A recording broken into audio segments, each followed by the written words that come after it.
Okay, this is part two of the story, and I'm picking up from where I left off. Um, you see, children, he was a spoiled little rich boy who had a distaste for hard labor and decided early on using his tongue would be the most extensive labor he would put forth. Sound familiar? Mm. His tongue was sharper and quicker than any blade and more dangerous because it was smooth. Now, the Daniel Bacon we got today, old Dumpy Boy, he's not smooth. He was never smooth. He's just loud and vulgar. Ugh. No, because his tongue, back to the story, his tongue was smooth as milk. He was able to coax some of the common colonists and the crown into thinking he was a well respected gentleman. Heck, the king was so entranced by this guy, he knighted him, Mr. Page said in a pathetic tone. Sir Daniel, he said, in an obnoxious, how can it be voice, enjoyed all the luxury life could afford him, not because he worked for it or earned it, but because he was the nephew of the governor's wife, Lady Berkeley. Mr. Page shook his head in a negative fashion while sucking in his left cheek, causing a dimple to form on his face.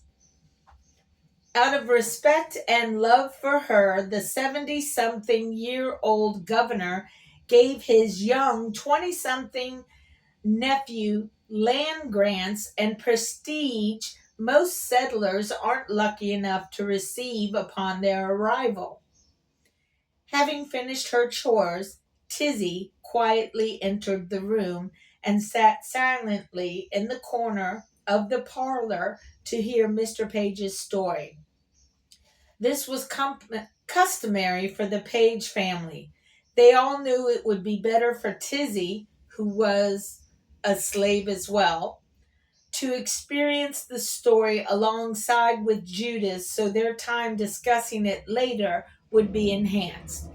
Tizzy was, in this story, I think 5 years older than Judith, but because their ages were similar and they were both young ladies, and when you lived in this time frame, your neighbor might be 5 miles away. So these two young girls grew up together in my story, and they were friends in the story, which is kind of not a common thing that probably took place back in the time. But I have a tendency to look at things with rose-colored glasses, so I put love into the story of their friendship. Anyway, all things totaled, the way I see it, Mr. Page said with an irritated tone, Nathaniel's father sent his pirate son here by sea to use his words and relations to acquire items that weren't his, such as the land he was given by the governor and a seat on the council. However, he did not want to live by the rules that had been set forth by local law, which is also the Crown's law. Mr. Page relit his pipe and puffed on it a couple of times, sending a fresh burst of vanilla in the air. To be totally honest, the rebellion of 1676 can't be blamed solely on one person or another. Events that permeated the atmosphere at this time continually added fuel to the smoldering fire of uncertainty. The colonies were barely over 50 years old at the time, combined with the stresses of tobacco prices dropping while competition in the market increased. Simultaneously, Mr. Page said with an exhaustive tone, England raised prices on the items sold to the colonies. This was done partly to pay for a war that they were losing to the Dutch. As if the depressingly bleak financial aspect of the charged atmosphere wasn't bad enough, the weather decided to play its part too by wrecking havoc, wreaking havoc on the crops and daily lives of the colonists. Floods, hailstorms, dry spells, tornadoes, you name it, Mother Nature gave it to them. John nodded his head in agreement because he recently learned about this time frame in his studies. As happens when attitudes are stretched beyond measure, people wanted to rid themselves of this horrible feeling by pinning the blame tail on the jackass. As we all know, most common folk of the time had little money and oftentimes less education. In case you ever wondered, children, that's why you see pictures on the signs in front of all the stores in Williamsburg. The pictures represent what the shops sold or what services they provided.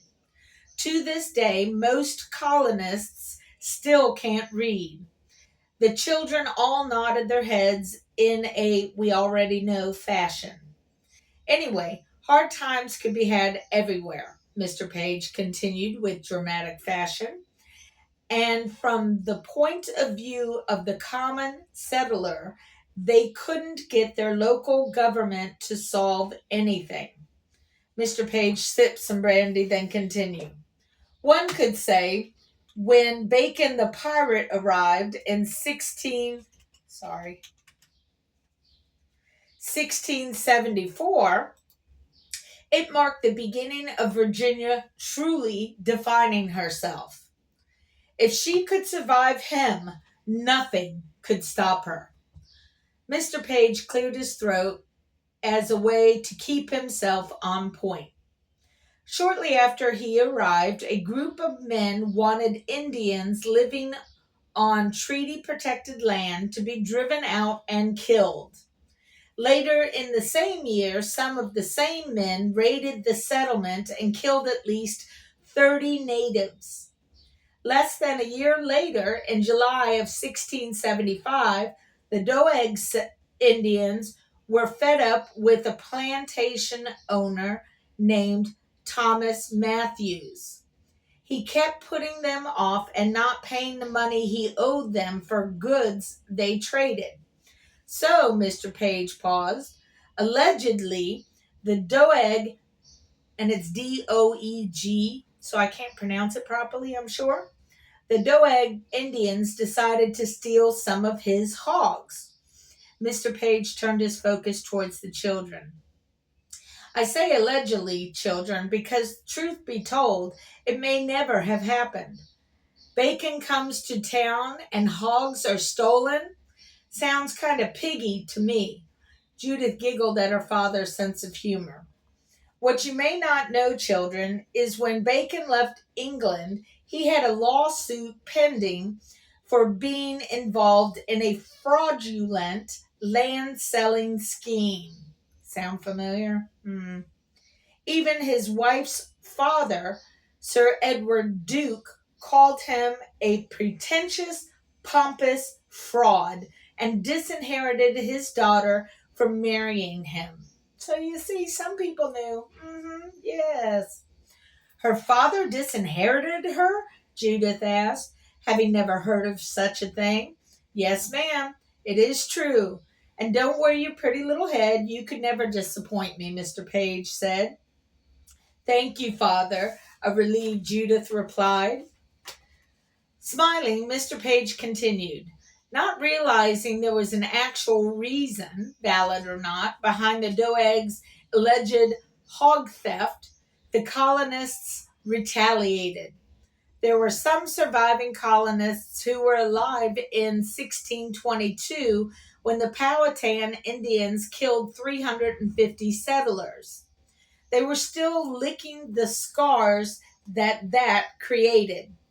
These folks decided to cut open the memory of this wound so they could inspire others to crave revenge.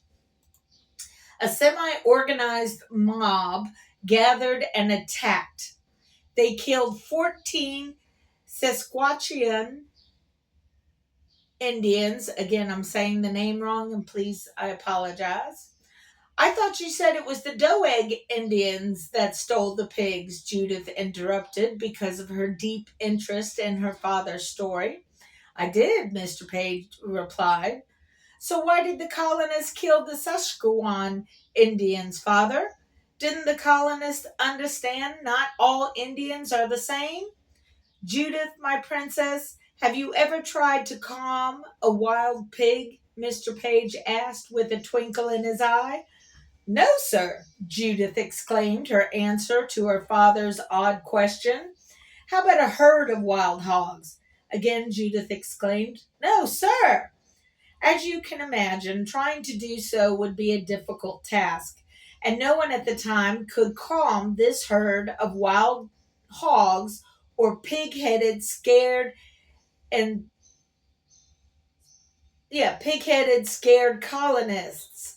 No one could stop them from attacking an innocent, friendly tribe. Because of their actions, the Indians retaliated, and the back and forth of killing continued. Excuse me, father, John interrupted, but what does this have to do with Bacon being a pirate? I'm glad you asked, son. If I may, his father said, reaching into his pocket, I would like to use this apple as an analogy. Mr. Page pulled the apple from his pocket and showed it to his audience. By looking at this apple, everyone in this room has formed a thought in their mind about how it would taste. If I may ask, John, how is it that everyone already has a good idea about how this apple tastes without having bitten it? Scientific reasoning, Father. Odds are most people in this room have eaten a red apple before, so they are familiar with the taste. Just by looking at it? Yes, sir, John said confidently. So you would have no problem of taking a bite of this apple because you're already aware of what it tastes like, Mr. Page said, smiling. Yes, sir. All righty, son, here you go. He tossed the apple over to John, who, out of habit, turned the apple around in his hand to look at it. Mr. Page asked, What are you doing, son? I'm checking to make sure there are no wormholes. I see. And why are you doing that, son? I want to make sure there are no worms in the apple, John said, as with a matter of fact tone. A moment ago, you had no concerns with taking a bite, and now you're examining it closer. I'm just curious as to why. Is it because you've come across a worm inside an apple before, so you are more cautious in taking a bite? Yes, sir. So, logically speaking, had you not come across a worm in your apple before, would you not know to look for it? Mr. Page said with a sideways grin. Yes, sir. Beginning to understand father's comparison. Nathaniel was a worm in apple clothing, so to say. From the outside, he looked and acted very much like the elite folks of the time. But deep down inside, when one started to look for the worm, it could easily be found. Most settlers didn't have much one on one interaction with those of elite status, so to the common settler, seeing an elite person was and still is on some levels like looking at this apple, Mr. Page said as he pointed to the apple still in John's hand. On the outside, we looked similar, just a bunch of red apples, so to say. And without knowing there were such things as bad apples in our bunch, the common colonists couldn't see the worm in Bacon's clothing.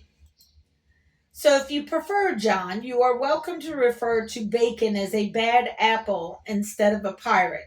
You say tomato, I say tomato. It's the same thing with a different terminology. His audience chuckled. Well done, Mr. Page. Well done, Mr. Jefferson commended. Thank you kindly, Mr. Jefferson, Mr. Page said with a slight bow. Yes, Father, thank you for enlightening my perception, John said. Please continue with the rest of your story. You are welcome, son, and thank you. It is always good to hear positive remarks on my ability to do my job as your father and guide in life, Mr. Page said, smiling, bowing slightly to John. A blushing John smiled back with a nod. Now, in order to understand my point of identifying this bad apple, he said as he began to open his arms wide, I must display the entire apple of circumstances, which leads to the worm exposing his true wormy nature. As he was hoping, Mr. Page's audience simultaneously chuckled. Poor Governor Berkeley, the leader of the colony at the time, had to juggle so many balls it was like he was dancing everywhere and with everyone, but he had no sheet music as a guide. The first ball, the white ball, Mr. Page said as he put his hand in his pocket and pulled out a white billiard ball. The ball that hits all the other balls represents England and the crown. But ball number two, he said, as he pulled another ball from his pocket and showed it to his audience. Yellow ball represents the colonists and their concern, Mr. Page thoroughly enjoying himself.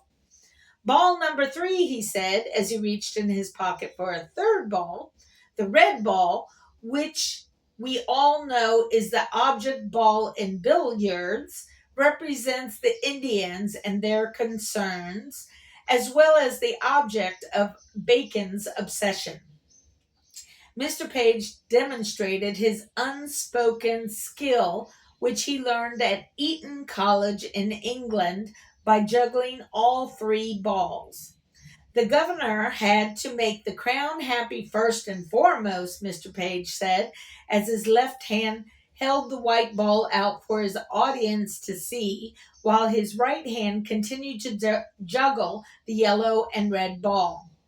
The crown may be out of sight, Mr. Page said, putting the white ball in his pocket. But hold on a moment. We are all here because of and for the crown, he said, as he pulled the ball back out. We buy from and sell to the crown, so we must always include them in our apple equation. Walking towards the fireplace, juggling all three balls in one hand, Mr. Page continued. As Governor Berkeley tried to juggle his balls, he could see tensions mounting from all sides. So he set up a meeting between all concerned parties. He was hoping to reach a peaceful resolution as fine gentlemen would do. Mr. Page came to a stop in front of the fireplace with his back facing his audience. But the result, Mr. Page turned his head suddenly as he said, was murder, accentuating the word by lowering his voice an octave. He slowly turned the rest of his body as he continued. Several of the tribal chiefs were murdered at this peaceful meeting. Mr. Page moved away from the fireplace, taking the red ball in his left hand, holding it out in front of him to his audience, while juggling the yellow and white ball in his right hand as he started pacing the room again. Everyone, from the governor to the average colonists, knew the Indians would retaliate. Tension was in the air. Everyone was nervous and panicky, Mr. Page said with dramatic flair. He juggled the two balls in one hand with some fancy hand moves added in. The governor begged and pleaded with the colonists to remain calm and peaceful. Unfortunately, he lacked Nathaniel's slick ease of words to assure the colonists of the fact that not all Indians were bad. Okay, two customers came through. So, anyway, unfortunately, he lacked Nathaniel's slick ease of words to assure the colonists of the fact that not all Indians were bad. He simply labeled them as good Indians and bad Indians. Mr. Page started juggling all three balls again. He thought his actions of taking away the guns and ammo from the Indians, as well as limiting trade with them to a select few colonists whom he could trust, would help calm everyone. But some lifelong traders, along with Bacon, were not among the chosen few allowed to trade, making them even more disgruntled. Suddenly, Mr. Page stopped juggling and tucked all the balls into his pockets. This allowed him free use of his hands to accentuate his words. In a crouched down position, Mr. Page continued his entertaining and enlightening story. In March of 1676, a long assembly was held, and Governor Berkeley declared war on the so called bad Indians. And I'm sorry, I'm reading the writing for my editing. And as with all wars, this required an increase in taxes to foot the bill. Okay, now I got it. This, along with his policy regarding the trade with the Indians, won him the judgment of being corrupt with the townsfolks. Mr. Page took the balls out again and started to juggle. Meanwhile, Bacon, in his arrogance, Mr. Page emphasized, wanted to have a commanding position in the war against the Indians, but Berkeley didn't give it to him. The spoiled little rich boy decided to use his own money and created his own group of Indian fighters. You can call them bad apple ciders if you'd like, John, Mr. Page said with a smile, due to them siding with Bacon, the bad apple. He smiled at his audience as his audience chuckled again. His army, which basically consisted of those who disagreed with Berkeley and his policies, as well as some men who were just plain scared about the future and wanted action, any kind of action, elected Bacon as their general. This, of course, happened after he dispensed a great quantity of brandy to them. Mr. Page looked at the children and added, "Some people are just plain bullheaded and can't be swayed from their thought. The universe in which they see themselves as leader is often self created, self absorbed, and self polluted." Mr. Page took another sip of brandy, juggling with one hand. Anyway, he said, anyway, he and his apple ciders went after all Indians, good and bad, Mr. Page said, using his left hand to make quotation marks in the air. In addition, he was so hell bent on punishing the governor and all those who supported him, he decided to cause damage to their homes as well. Unfortunately, like Ben Franklin says, a learned blockhead is a greater blockhead than an ignorant one. Bacon was an intelligent man, but a blockhead nonetheless. In his mind, he was hoping by doing something so boldly wrong, Governor Berkeley would be forced to reprimand him. Thus, Bacon could rally more folks over to his side by creating the illusion he was being treated worse than the Indians were. His psychotic plan worked, and his support grew. Sound familiar? When Bacon damaged 3GP's property, it angered him. But he did not lower himself to Bacon's level by taking the law into his own hands. He wanted things to be taken care of officially via the government. He was hoping to set a good example for the townsfolks by showing them how disputes should be handled. Berkeley, probably due to the influence of his wife, began to wobble more towards pardoning and forgiving Bacon of his wrongdoings. But 3GP and other members of the House of Burgesses, some of whom had their homes damaged as well, did not accept this idea. They wanted Bacon to admit and accept responsibility for all his actions like real men would, and then apologize to all concerned.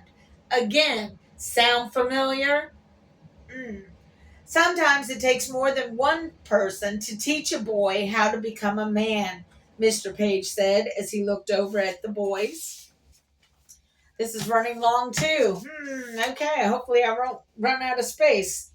I might have to do a part 3. Let me go ahead and do a part 3 and try and upload some of these. All right, just because it's longer than I thought. Anyway, yeah, we'll do that.